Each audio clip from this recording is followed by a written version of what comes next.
হে everyone. তো আমরা NMR spectroscopy পড়ছিলাম। তো গত ক্লাসে আমরা আলোচনা করেছিলাম এনএমআর অ্যাক্টিভ এবং এনএমআর ইনঅ্যাক্টিভ আমরা কোনগুলোকে বলছি, কেন বলছি, এবং আমরা পড়ছিলাম স্ফেরিক্যাল, ইলিপসয়েড, এসব আমরা আলোচনা করেছিলাম। তো আজকে টপিক স্টার্ট করছি। ওকে, দেখো, প্রথমে আমরা নিচ্ছি 1H এনএমআর। ঠিক আছে, 1H এনএমআর। দেখো 1H এনএমআর, ঠিক আছে। 1H এনএমআর এর ক্ষেত্রে আর এর ভ্যালু কত হয়? হাফ হয় না? আগের দিন বলেছি। ওকে, এবার দেখো, আমি যদি বলি ডিজেনারেসি কত হবে? ডিজেনারেসি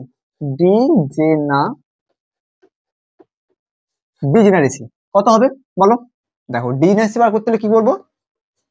2i প্লাস 1। দেখো 2i প্লাস 1, আই মানে তো বলেছি আগের দিন কি হয়, নিউক্লিয়াস পি। দেখো 2 আর এখানে কত লিখেছি? হাফ, তাহলে লিখে দাও 2 ইন্টু হাফ প্লাস 1, তাহলে কত হচ্ছে? 2 দিয়ে কেটে গেল, থাকছে কত? 2। তার মানে দুটো পাচ্ছি ডিজেনারেসি। তার মানে একটা হচ্ছে প্লাস হাফ আর একটা পাচ্ছি মাইনাস হাফ, আর একটা পাচ্ছি কত? Minus half. এবার দেখো, আমি যদি আইসোলেটেড নিউক্লিয়াস নিই, যদি আমি নিউক্লিয়াস নিই, তাহলে কিরকম আমরা ড্র করতে পারি? দেখো, আইসোলেটেড নিউক্লিয়াস নেওয়া মানে একটা হচ্ছে প্লাস হাফ, আগে আমি বলেছিলাম কিরকম হচ্ছে, আর একটা হচ্ছে মাইনাস হাফ। ঠিক আছে, তাহলে এটা যখন ম্যাগনেটিক ফিল্ড যখন আমি অ্যাপ্লাই করছি, অর্থাৎ B0, তখন কি হচ্ছে? এরকম দুটো স্টেটে ভাগ হয়ে গেছিল যখন আমি B0 applied magnetic field apply করেছিলাম, বলছিলাম। এবং এটা হচ্ছে প্লাস হাফ আর এটা হচ্ছে মাইনাস হাফ। তো যেটা তুমি জানো, অ্যাকচুয়ালি আগের দিনে এভাবে করেছিলাম। এবার দেখো, তো এরকম ভাবে একটা ম্যাগনেটিক ফিল্ড ছিল, আর একটা ছিল কোন দিকে? এরকম ভাবে। আর অপর দিকে দেখো, একটা নিচের দিকে ম্যাগনেটিক ফিল্ড আর এই দিকে হচ্ছে স্পিন। এটা ছিল। তো এটাকে আমি এভাবে লিখতে পারি। দেখো, এই জিনিসটাকে সেম ভাবে, এটা যদি প্লাস হাফ হয়, এটা যদি মাইনাস হাফ হয়, তো এটাকে আমি এইভাবে যদি লিখি, B0 plus half minus half, অর্থাৎ এখানে একটা সাবস্টেন্স ছিল, ও এখানে কি করলো? রেডিও ওয়েভ কি করলো? অ্যাবজর্ব করলো। এটা কি? রেডিও ওয়েভ অ্যাবজর্ব করলো। রেডিও ওয়েভ যখন ও অ্যাবজর্ব করলো, কি হলো? Spin transition. এটা কি? Spin transition. এখানে লিখতে পারো এটা কি হচ্ছে? স্পিনের ট্রানজিশন হচ্ছে, স্পিন ট্রানজিশন,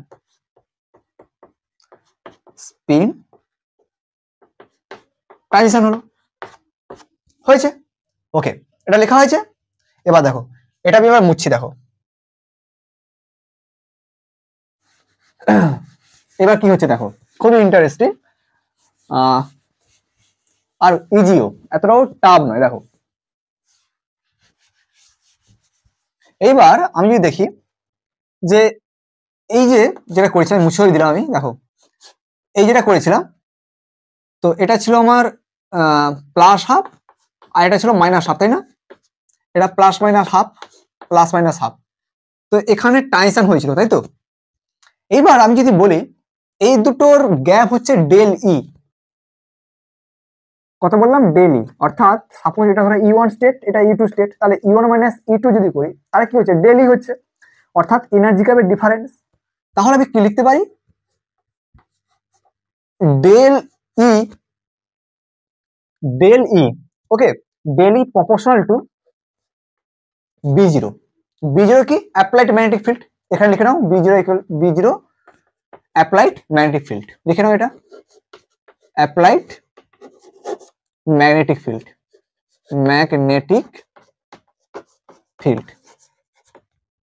অর এটা কি লিখতে পারি? Del E equal to gyromagnetic B0 H cut. এটা কি বললাম? Gyromagnetic ratio. এইরকম যে চিহ্নটা দিলাম, কি করলাম? এইভাবে করলে এই, এটাকে বলছি আমি gyromagnetic ratio. Gyro, GYRO, gyro magnetic, MEGNETIC, একসঙ্গে লিখবে, ঠিক আছে? এখানে আমার জায়গা নেই তাই নিচে লিখছি। গাইরোম্যাগনেটিক, GYROMAGNETIC, গাইরোম্যাগনেটিক রেশিও। আর এইচ কাট যেটা রয়েছে, এইচ কাটের ভ্যালু কত হয়? H/2π, যেটা তুমি জানো, তাই না?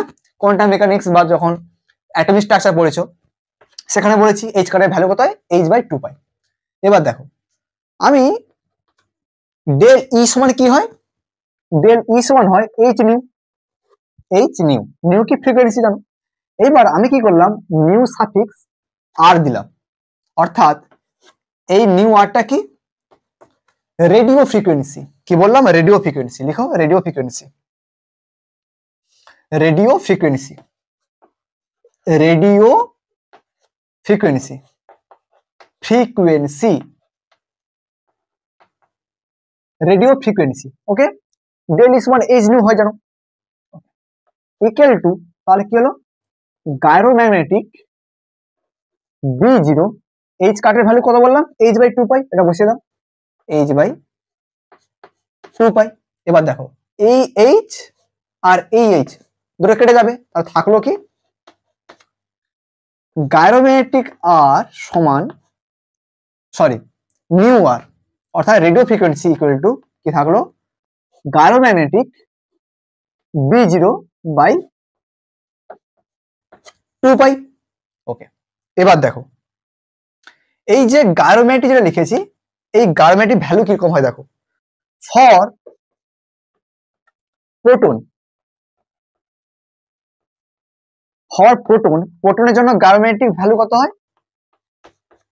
42.57, 42.57।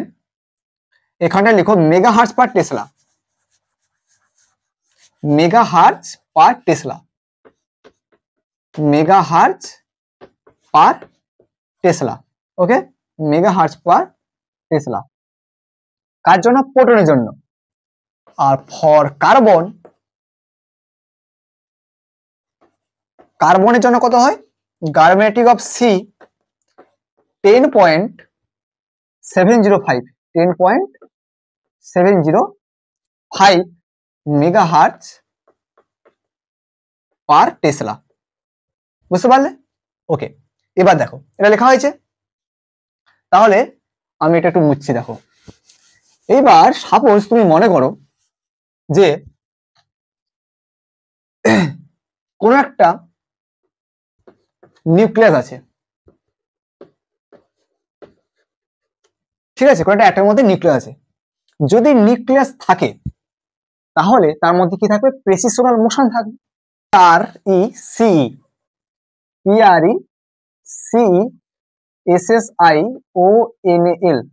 প্রেসিশনাল মোশন, প্রেসিশনাল মোশন থাকবে। যদি প্রেসিশনাল মোশন থাকে তাহলে কি থাকবে? তার প্রেসিশনাল ফ্রিকোয়েন্সি থাকবে, ফ্রিকোয়েন্সি থাকবে, তাই না? ফ্রিকোয়েন্সি, ফ্রিকোয়েন্সি থাকবে। তাহলে যদি প্রেসিশনাল ফ্রিকোয়েন্সি থাকে তাহলে কি লিখতে পারি? Nu suffix P, nu suffix পিটা কি লিখে নাও ডান সাইডে, যে nu P equal to precessional frequency, যেটা হচ্ছে B0, অর্থাৎ অ্যাপ্লাইড ম্যাগনেটিক ফিল্ডের সঙ্গে প্রপোর্শনাল। এটা কি? B0। ওকে, তাহলে কি লিখতে পারি? Nu P equal to gyromagnetic of B0, এটা লিখতে পারি। ওকে, এবার দেখো এই ইকুয়েশনটা দেখো আর এই ইকুয়েশনটা দেখো। তাহলে এবার একটা জিনিস দেখো, এইখানে আমি লিখতে পারি গাইরোম্যাগনেটিক অফ B0 এর জায়গায় গাইরোম্যাগনেটিক B0, দেখো এটাকে কি করতে পারি? অর গাইরোম্যাগনেটিক অফ B0 সমান কি লিখতে পারি? নিউ আর ইন্টু 2π। এইটা সমান, এই যে গাইরোম্যাগনেটিক অফ B0 আছে, এটা তো ছিল গাইরোম্যাগনেটিক B0/2π ছিল, তাহলে গাইরোম্যাগনেটিক অফ B0 সমান নিউ আর ইন্টু 2 এটা লিখতে পারি।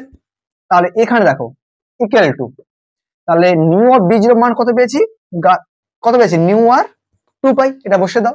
তাহলে নিউ অফ পি সমান কি লিখবো, নিউ অফ আর 2 ওকে। অর্থাৎ রেডিও ফ্রিকোয়েন্সির সঙ্গে প্রেসিশন ফ্রিকোয়েন্সি একটা রিলেশন পেলাম এইটা, ঠিক আছে। এরকম ভাবে বক্স করে দাও। তো এটাকে তুমি 1 নম্বর আর এটাকে তুমি 2 নম্বর দিয়ে দাও, ঠিক আছে। এবার দেখো, এবার আমরা পড়বো সেনসিটিভিটি অফ নিউক্লিয়াস, অর্থাৎ আমরা নিউক্লিয়াসের সেনসিটিভিটি আমরা কোনটাকে বলছি। দেখো কি বলছি, সেনসিটিভিটি অফ নিউক্লিয়াস। সেনসিটিভিটি মানে কি, sensitivity means less time needed for recording the data and less sample needed, অর্থাৎ less time and less sample. যদি লেস টাইমের মধ্যে যদি ডাটা যদি রেকর্ড করতে পারে তাহলে বলবো যে ওটা মোর হচ্ছে সেনসিটিভ, এবং যদি লেস স্যাম্পল যদি প্রয়োজন হয়, বেশি স্যাম্পল যদি প্রয়োজন হয় তাহলে কি করে সেনসিটিভ হবে, তাই না। তো লেস স্যাম্পল এবং লেস টাইমের মধ্যে যদি ডাটা আমাকে দিতে পারে তাহলে বলবো মোর সেনসিটিভ। এবার কথা হচ্ছে যে সেনসিটিভিটি তাহলে বাড়ছে কেমন করে, তাই না। সেনসিটিভিটি বাড়ছে কেমন করে, দেখো যদি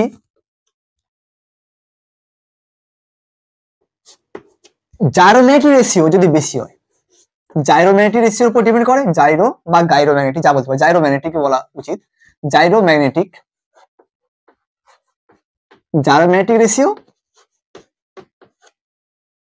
জাইরোম্যাগনেটিক রেশিও, আরেকটা হচ্ছে natural abundance.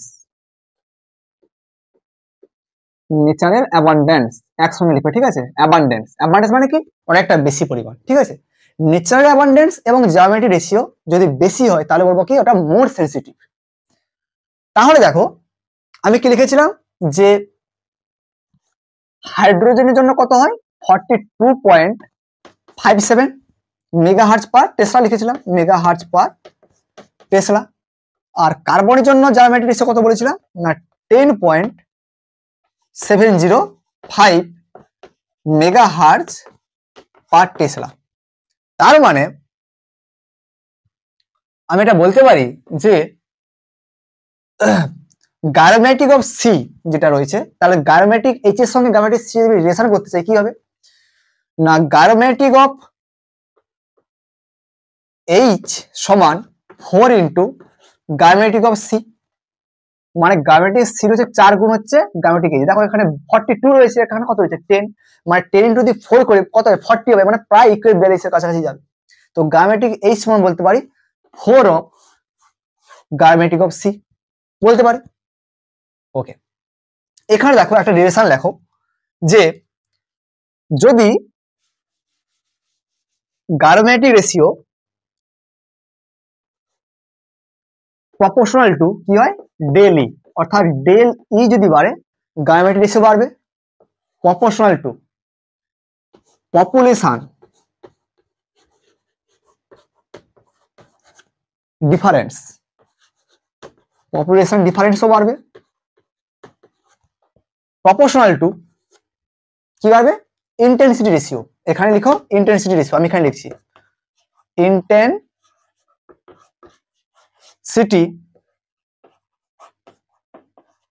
Ratio, intensity ratio বাড়বে। আর নম্বর অফ কি বাড়বে ট্রানজিশন, নম্বর অফ ট্রানজিশনও বাড়বে, নম্বর অফ ট্রানজিশন। অর্থাৎ গায়োমেট্রিক রেশিও যদি বাড়ে তাহলে হচ্ছে তোমার ডেলি বাড়বে, ডেলি বাড়া মানে তুমি লিখতে পারো প্রপোর্শনাল নিউ লিখতে পারো, ফ্রিকোয়েন্সিও বাড়বে, সঙ্গে হচ্ছে পপুলেশন ডিফারেন্সও বাড়বে, সঙ্গে হচ্ছে ইন্টেন্সিটি রেশিও বাড়বে, সঙ্গে হচ্ছে নম্বর অফ ট্রানজিশনও বাড়বে, number of transition TRANSITION number of ট্রানজিশনও বাড়বে। বুঝতে পেরেছো? ওকে, এবার দেখো, এবার আমরা পড়বো NMR ইনস্ট্রুমেন্ট। এগুলো সব আমরা বেসিক জিনিস পড়ছি, ঠিক আছে, এখনো মেন জিনিস আমরা আসেনি, এগুলো সব বেসিকই পড়ছি আমরা। NMR ইনস্ট্রুমেন্ট, দেখো NMR ইনস্ট্রুমেন্ট।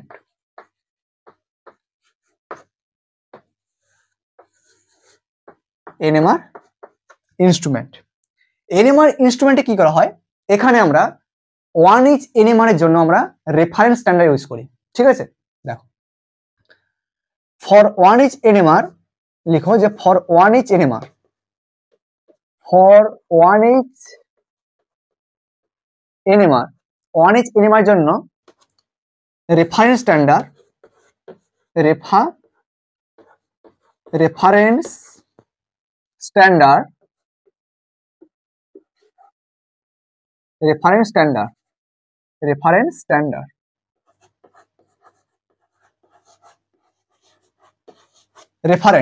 রেফারেন্স স্ট্যান্ডার্ড কি ইউজ করি আমরা, TMS।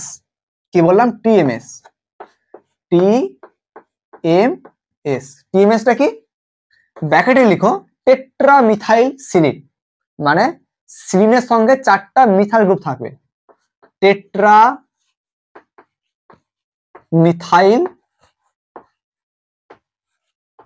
টেট্রামিথাইল সিলেন,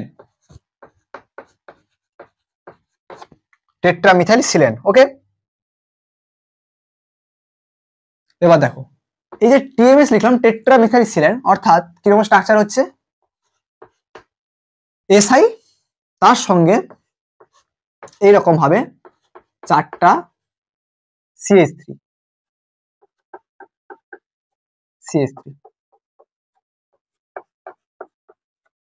ওকে, একে বলছি আমরা টেট্রামিথাইল সিলেন, 4টা CH3 গ্রুপ, সেরকম টেট্রা মিথাইল কেন 4টা বলে, টেট্রা মিথাইল গ্রুপ, এগুলোকে মিথাইল গ্রুপ বলি, 4টা মিথাইল গ্রুপ আছে সেরকম টেট্রা মিথাইল, আর SI বলে বলছি আমি সিলেন। এবং এইখানে যে প্রোটন গুলো আছে, এই প্রোটন গুলো কি হচ্ছে, হাইলি সিল্ডেড, লিখো highly shielded, SHILDED, shielded, highly shielded proton, highly shielded proton, highly shielded proton. Okay, এই যে হাইড্রোজেন গুলো আছে এগুলোকে আমরা বলছি কি, প্রোটন বলছি, হাইড্রোজেন তো অ্যাকচুয়ালি প্রোটন, H+ যখন ডট করে তো হচ্ছে হাইলি সিল্ডেড প্রোটন। ওকে, তার কারণ কি, এখানে যে হাইড্রোজেন গুলো আছে ইলেকট্রন ডেনসিটিটা অনেকটা বেশি হয়, সেখানে হচ্ছে হাইলি সিল্ডেড। আর ডিসিল্ডেড কখন হবে, যদি প্রোটন গুলোর মধ্যে ইলেকট্রন ডেনসিটি লেস হয়। ওকে, এবার একটা কোশ্চেন হচ্ছে যে আমরা কেন রেফারেন্স স্ট্যান্ডার্ড আমরা ইউজ করি, why do you need for using reference standard. তো কোশ্চেন লিখো, why do you need reference standard, আমি লিখে দিচ্ছি, why do you need reference standard, why do you need reference standard. দেখো এগুলো তো নেট গেট জানি তো পড়বে না, কারণ 2 নম্বরে কোশ্চেন, যদি তোমার BSc বা MSc তে 2 নম্বরে কোশ্চেন আছে লিখে দেবে, ঠিক আছে, জাস্ট যেহেতু নোট বানাচ্ছ লিখে নাও, reference standard, why do you need reference standard, লিখো, আমি বলছি লিখো, by using the reference standard, by using the reference standard, by using the reference standard, the chemical shift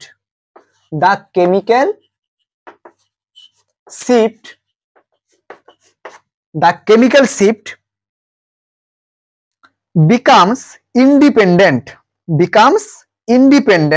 of applied magnetic field. আবার বলছি, by using the reference standard, the chemical shift becomes independent of applied magnetic field and instrument. That is, if we observe NMR spectrum at 100 megahertz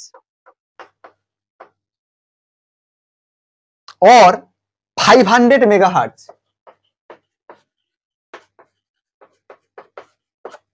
500 megahertz, the chemical shift value, chemical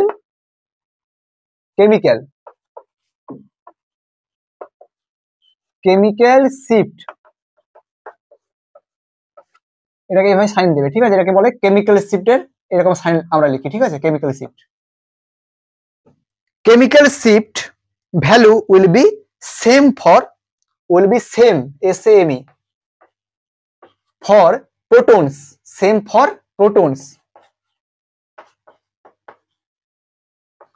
for protons, আরবার বলছি আমি, দেখো এটা আমি বই line বলছি, ঠিক আছে?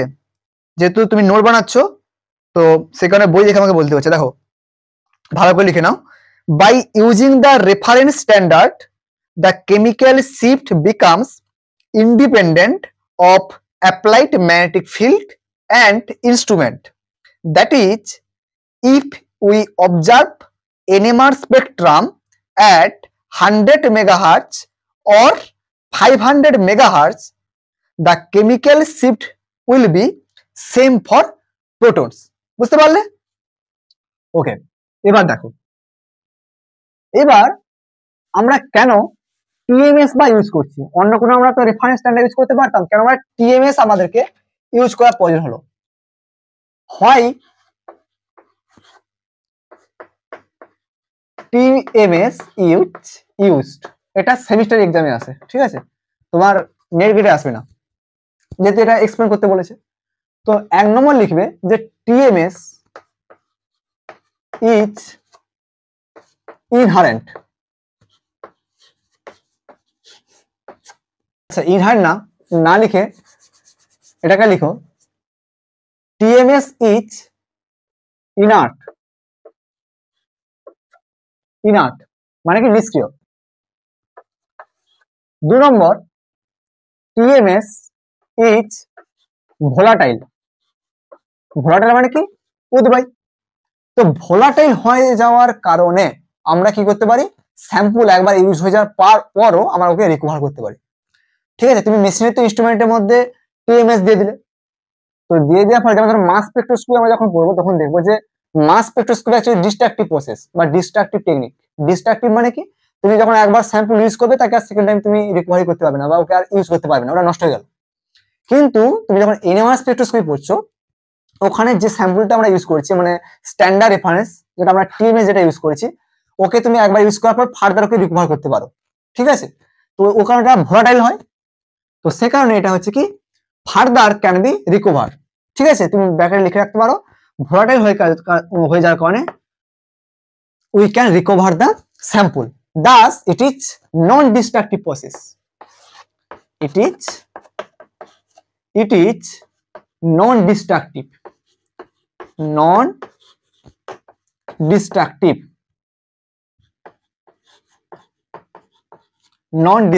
প্রসেস, DES, ঠিক আছে? নন ডিস্ট্রাকটিভ প্রসেস, ওকে? এবং এর যে প্রোটন গুলো ছিল TMS এর, হাইলি শিল্ডেড প্রোটন বলেছিলাম, highly shielded proton, highly shielded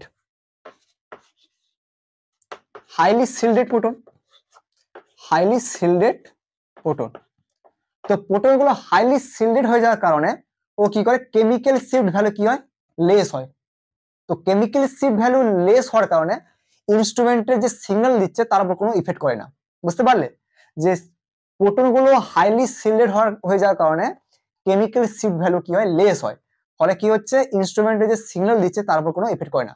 তো এখানে হাইলি শিল্ডেড প্রোটন লিখে এরকম ভাবে চিহ্ন দাও, দেওয়ার পর এখানে লিখো লাইন দিয়ে, আমি বই দেখে বলছি যে protons of TMS are highly shielded, therefore chemical shift value will be very less and does not interfere interfere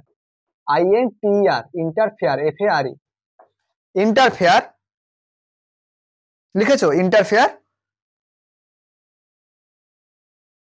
with the sample signals, sample SAMPLE sample signals, sample signals. আরেকবার বলছি দেখো, মিলিয়ে নাও কি রেখেছো। protons of TMS are highly shielded, therefore chemical shift value will be very less and does not interfere with the sample signals. আরেকবার বলছি দেখো, মিলিয়ে নাও। protons of TMS are highly shielded, therefore chemical shift value will be very less and does not interfere with the sample signals. বুঝতে পেরেছো? ওকে, তো পরের দিনে আমরা পড়বো কেমিক্যাল শিফট ভ্যালু কি কিরকম হচ্ছে, তো এবং কিরকম sp2 sp3 এবং অ্যালডিহাইড কিটোন, ঠিক আছে, বা তোমার OH গ্রুপ যেগুলো বলে, ঠিক আছে, মানে মানে হচ্ছে তোমার অ্যালকোহলিক গ্রুপ। তো কিরকম ভাবে তোমার কেমিক্যাল শিফট ভ্যালু কত থেকে কত বিলংস করছে, কত রেঞ্জের মধ্যে, সেগুলো পড়বো, যেটা হচ্ছে তোমার নেট গেট জামে 100% কোশ্চেন ওখান থেকে আসবে, মানে আসে, ঠিক আছে। তো পরের দিন তাহলে কেমিক্যাল শিফট ভ্যালু পড়াবো এবং আস্তে আস্তে আমরা মেইন জিনিসে ঢুকবো, কিরকম ভাবে আমরা হোমোটপি হেটারোটপি কিরকম দেখতে হয় আমরা দেখবো, ঠিক আছে। পরের দিন এগুলো আমরা দেখবো। Thank you for watching, happy learning.